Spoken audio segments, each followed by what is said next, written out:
mụnwa bụ Ọsọfịa nwa Ezigbo Nwokori na-asị gị ife abụ Ugwumba, kwanyere mba anyị ugwu, kwanyere Igbo ugwu. Aha m bụ Chidi Agodi Chima Okorafor, nwa afọ Arochukwu na Arochukwu local government area na Abia State, Nigeria.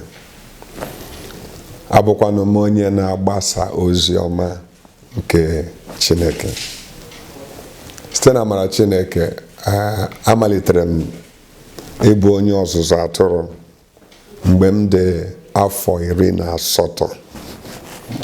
Kemgbe afọ 18 ahụ, anọ m bụrụ onye ọzụzụ atụrụ, bụrụ onye mgbasa ozi ọma ruo taa. And ọbịbịa unu dabara adaba n'ihi na ụbọchị 3 gara aga ka m gbara 56. Ka m kọrọ gị ihe gbasara ozi ma etiri na-epepe nke na-aga nke dịka ọ na-ala m aha. Ebe na-aga ọtụtụ ndị n'ụwa niile ha sị injury time preacher, University of Tears, are we still brethren? Should I still forgive him? N'ọtụtụ ozi dị iche iche. Ana m echeta mgbe m gara Sierra Leone. N'afọ m gara Sierra Leone, amaghị m na ọ dị redio steshọn 2-3 na-akpọ ozi m kwa ụbọchị na Sierra Leone. Nke bụ mkpara ụkwụ na Sierra Leone, anabata m dịka onye isi obodo. Ndị mmadụ amamụrị na ndị mmadụ maara m na Sierra Leone mgbe m agabeghị ebe a. Ha kpọrọ m gaa na redio steshọn, ndị mmadụ na-akpọ m n'igwe ikuku site n'akụkụ niile nke obodo a na-ajụ m ọtụtụ ajụjụ. Olee otu o si malite? Mgbe anyị pụtara na secondary school, o nwere ekpere anyị na-ekpe n'Aba a na-akpọ Central Tari Night. Anyị na-abịakọta kwa Friday dum na-ekpe ekpere. Ọ bụ nzukọ dị iche iche na-agbakọta na-ekpe ekpere. Ma bịa hụta amara etinye m n'otu n'ime ndị isi ekpere ahụ. Mgbe ahụ nka bụkwa nwanna ahụ ọkwe na-aghọta n'okwu brọda. Ugbu a aka bụkwa brọda. So mgbe anyị nọ na-ekpe ekpere a, ọ na-eme ụbọchị e nyere m ohere ikwu okwu. Ọ bụ eziokwu na mbụ brọda. Ụbọchị ọbụla e nyere m ohere ikwu okwu Chineke, ndị mmadụ a na-agọzi ha. O ruo otu ụbọchị, nwanne m nwoke na enyi m nwoke bụ Israel anyị na-ele nke bụ agapere. N'oge ahụ kwa ọkwa onye na-ebili ebe anya ya na o nwere onye ya na ya na-abụ mmadụ abụọ na mgbe obi na 256 Road. Anyị lọta otu anyị abịa nọ na banye n'ụlọ ebe ahụ dịka bachelor, taa bred ṅụọ malt n'ụbọchị ndị ahụ bifo bịa jikere na-abụ. Ya sị m, nwanna Chidi, ndị mmadụ na-alaikekwanụ ozi ọma gị. Ka anyị mara dị ma anyị ga-etinye di ya na epepe apụtabeghị ma ọ bụ teepu. M sịrị ka anyị gbalịa. N'oge ahụ, ịgwa gị eziokwu, irue n'ahịa, o nweghị ọtụtụ ozi a na-ere n'ime ahịa dịka a na-ere egwu a na-akụ akụ. Ihe a na-enweta n'oge ahụ bụ ndị isi chọọchị, ndị isi nzukọ dị iche iche nwere ike ha gaa na ọgbakọ ha, convention, onye isi ekwu okwu ere ya n'oge ahụ. Kama nke a asịpụga mesịgwara ka anyị gbalị. Anyị wee gaa na studio. Ozi mbụ m zere bụ a na-akpọ ya Possibility of Your Impossibility. Azụ ya wụrụ The Way of All the Earth. Ọ na-enwe front ihu na azụ. But Israel print ya posta Possibility akụpa ya. Ọ na-agakwa kpọm. Ndị mmadụ na-achọ ya kama ọ na-aga kpọm na-ata dị ka mmiri. Emekata ya sị m, ngwa abụrụ ka anyị gbalịa kwa ọzọ. M gaa na studio. Ọ bụ oge ahụ ka m kwuru okwu nke a na-akpọ injury time. Injury time bụ nke bụ. Injury time bụ nke bụ. Injury time m gwa gị ihe mere m na studio ụbọchị m na-ekwu ya, anọ m na-ekwu okwu na studio, ụkwara m amaghị ebe o si abịakwasị m, afọ amalite ịsa m, nkwutukwutu masị onye injinia si ya, biko mbaba nga afọ asa m. Mana mgbe emechara ozi a na-akpọ injury time, ya dịka agbapere eluigwe, ọ narazie m aha onye ọbụla ebe ọbụla, injury time. Esisi ebe ahụ weta, are we still brethren? Should I still forgive him? University of Tears. This house is not for sale. Wanted. And ọtụtụ ozi dị iche. So you later came here. Na ụmụnne ya ndị ọzọ o ruela 50, 50 dị iche iche, ke ndị mmadụ na-achọsi ike n'ebe niile dị iche iche. Ọ bụ ya, mgbe ozi ndị ya malitere na-apụta site na amara Chineke, ndị nụrụ ya, ọtụtụ nzukọ dịka otu Archbishop na-agwa m ụbọchị eresi na ụfọdụ ndị nzukọ na-abụ ha kpọkọta bịa nzukọ, ha were ozi m ahụ sị taa na onweghị ihe ha chọrọ ikwu ma onye ọbụla ga-ewa nka. Anụkwala m otu bishọp ọzọ mere ya, kpọkọta ndị diocese ya were ije ozi ndị ahụ tinye. Nwanne m nwoke, site n'oge ahụ ndị dị iche iche na-akpọ m ịbịa izi ozi ọma.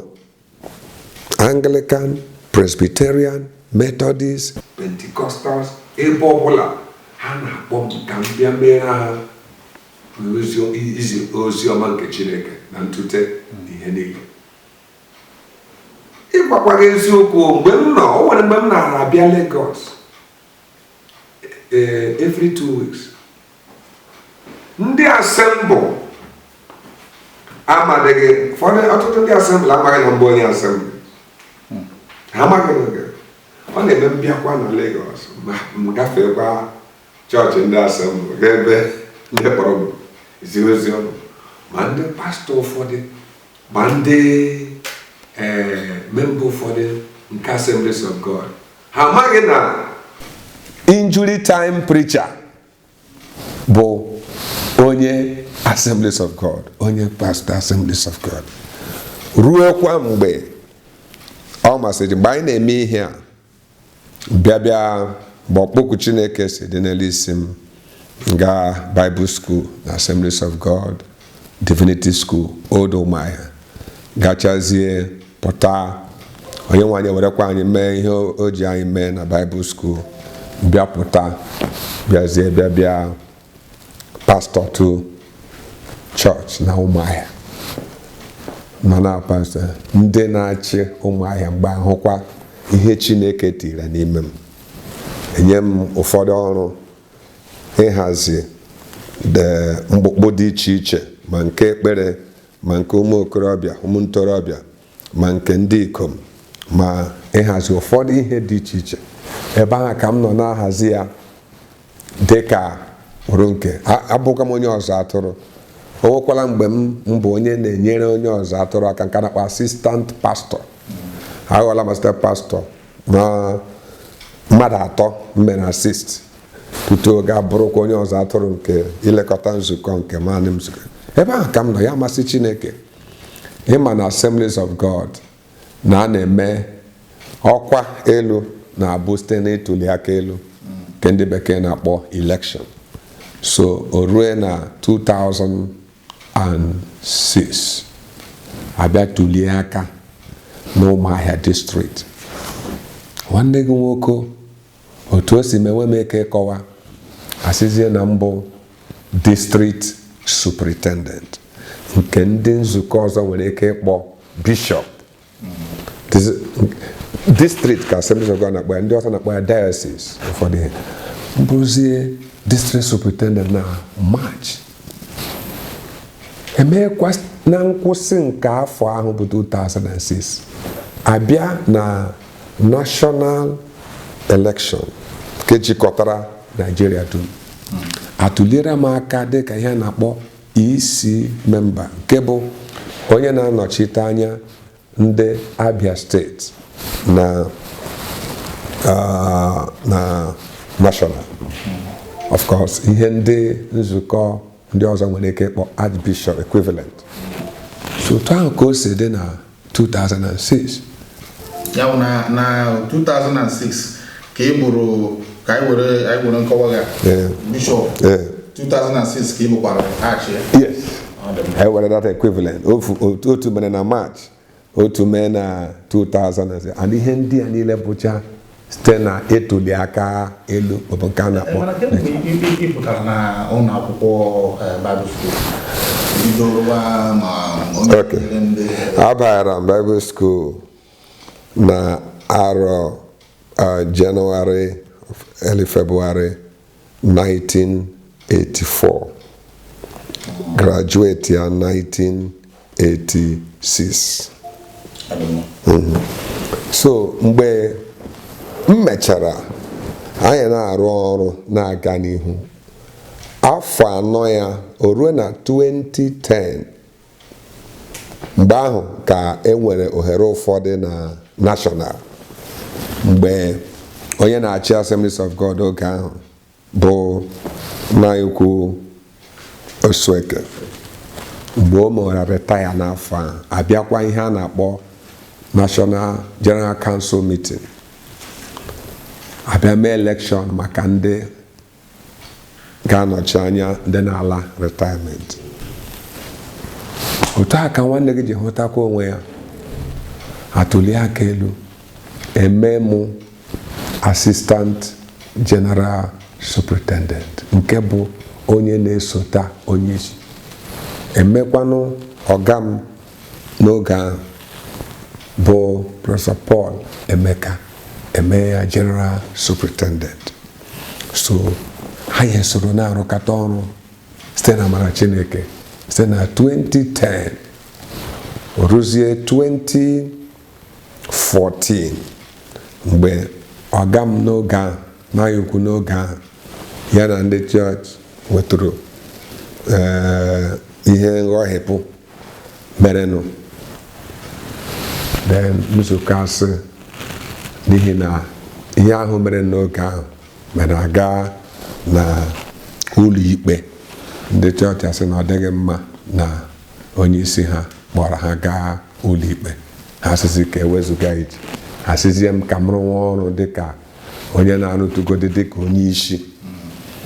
So ma rụwazi ọrụ dịka onye na-arụ dịka onye isi rue mgbe oge kwesịrị ka atụlie aka elu ruru, because ọkwa n'ime afọ ahụ ihe a mere ka ekwesịrị ime, n'ihi na Assemblies of God na-eme election na national every 4 years.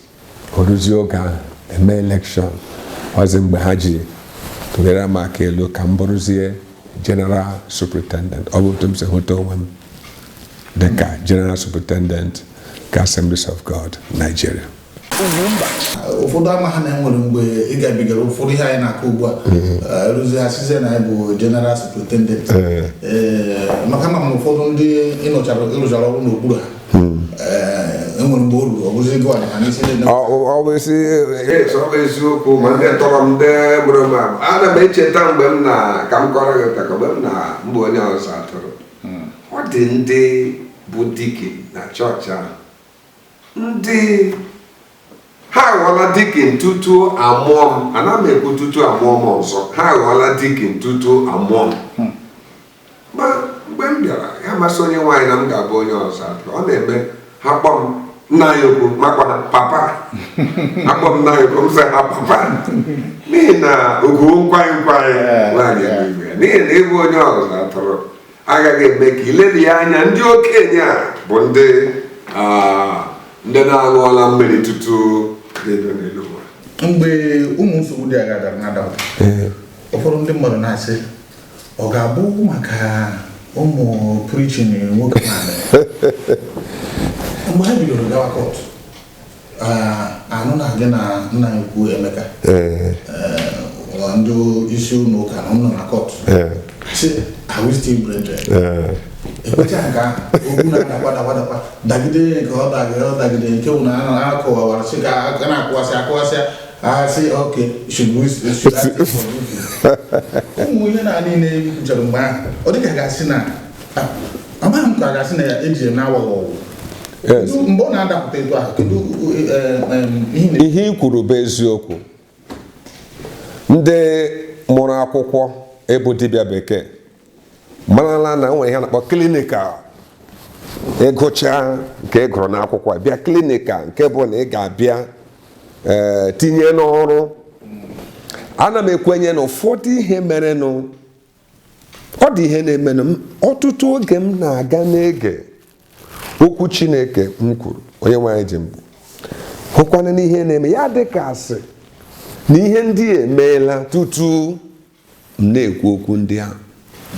Mbịazie n'ahụ na onye nwe anyị ekwenye ka ihe ndị a ka m gabiga klinikal maọbụ itinye n'ọlụ ihe m kwuru, n'ihi na ọ bụghị naanị ikwu ekwu bụ ya, ọ bụ itinye n'ọlụ gọsị ihe ahụ e kwuru mgbe ule ya bịara ka ọ bụrụ na onye ahụ gabiga. Enwere m nkwuwa okwu ise na ịjụọ nna m ukwu onye mụ na ya jere ozi, nna m ukwu n'oche bụ na ekwu Paul Emeka, mụ na ya dịrị na mma, mụ na ya enweghị ihe mụ na ya na-abụ na-adọ maọbụ ihe ọbụla merenụ. Ịjụọ ya taa ọ ga-akpakpali ịjụọ ya dịka onye nta akụkọ ga jụọ ya, ọ ga-agwa gị. Ihe mbụrụ bụ n'oge ahụ bụ ihe ndị bekee na-akpọ child of circumstance. Child of circumstance. Ihe mere dịka onye na-esota mmadụ asịsị m nara ihe a jigide n'ihi nsogbu dapụtaranụ. N'ihi na abụ m onye ozi ọma, anọ m na-ekwu okwu na-asị na Assemblies of God niile n'elu ụwa, Nigeria na n'elu ụwa, ka m kwekwa ya ọzọ, Assemblies of God niile n'elu ụwa, ma Assemblies of God ma ndị niile nọ na-abụ ma ndị niile mụ na ha na-eje ozi ruo n'usokwu m na-asị onye ọbụla chalenji m ma ama aka n'ihu ma nwere ụbọchị ọbụla m kpọkọtara ndị mmadụ sị ka anyị mee meeting megide na mokwu ahụ,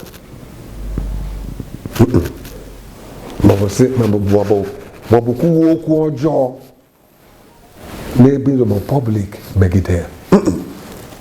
Mụ na ya even mgbe ihe dapụtara agakwara m n'ụlọ ya si ya na ekwu olee otu anyị ga-esi mee ka ihe a nwee ike ịdajụ. Enweghị m udobe ebe Chineke dọtara m n'oge ahụ ịbụ onye na-esota ya. Afọ juru m n'oge ahụ n'ihi na ozi ọma ka m bụ. Afọ juru m, ahụrụ m ya na ọ bụ ọnọdụ amara Chineke na m rutere n'ogogoro ahụ n'afọ m dị n'oge ahụ. Ọ dị ihe dị na ihe Chineke isite n'azụ ụlọ were ọkwa Chineke na-enye gị ma igbugo ọkwa ahụ egbuo isite na ndị o yiri mmadụ iji oche mmụọ isite n'azụ ụlọ dọkara ya n'ike ma igbugo ya ogbuo. Ka m kwekwa ya nke atọ, isite buru ọkwa ihe ịnọ n'oche ichi ndị nke Chineke were ya bukwasị onwe gị ma igbugo ọkwa ahụ egbuo. Opurobios Igwe Ejenga.